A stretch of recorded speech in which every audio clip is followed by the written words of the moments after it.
Good afternoon. On the menu for all of us in the next couple of days, often quite stormy weather. It's already pouring with rain across western Scotland. That's the arm of cloud that's responsible for all that wet weather, with gale force south to southwesterly winds. And looking further afield, there's also an area of cloud which has brought some wet weather across Milan in the past 24 hours. And just watch that area of low pressure.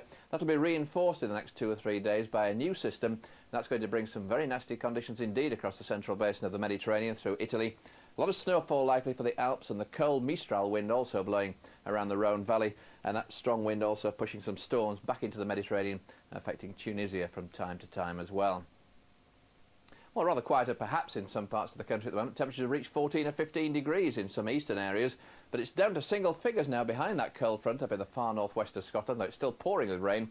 Temperatures may not change very much from that value now for the rest of the day. But you can see where all the rain's been so far this morning, notably up at Alt Bay, in the Isle of Skye as well. And in Alt Bay itself, in the northwest of Highlands region, we've seen something like 57 millimetres of rain now in the past 18 hours or so.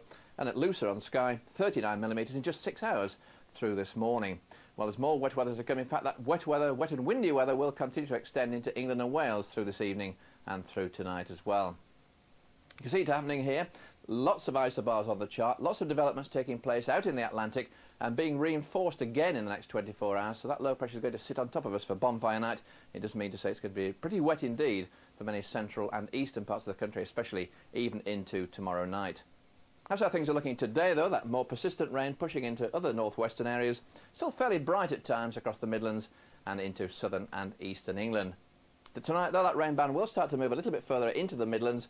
Wet weather elsewhere, though it may turn rather more showery again in the northwest of Scotland and also eventually into parts of Northern Ireland. And temperatures remaining about, well, 7 to 9 degrees, maybe a bit chillier for a time up in northwestern Scotland. But it's really not a very savoury picture at all for tomorrow. That's the scene. Maybe dry and bright for a while across the East Midlands, East Anglia and the South East in the morning, but that heavy rain and gale force southerly winds will start to nudge eastwards during the course of the day. Eventually brighter squally weather will get back in across Ireland and southwest England, parts of West Wales too. And the western north of Scotland also turning rather showery. Some heavy showers about, there could be some thunder as well. And temperatures beginning to drop, so it'll feel pretty cold, I think, with that rain still lingering in the east on Saturday. Bye for now.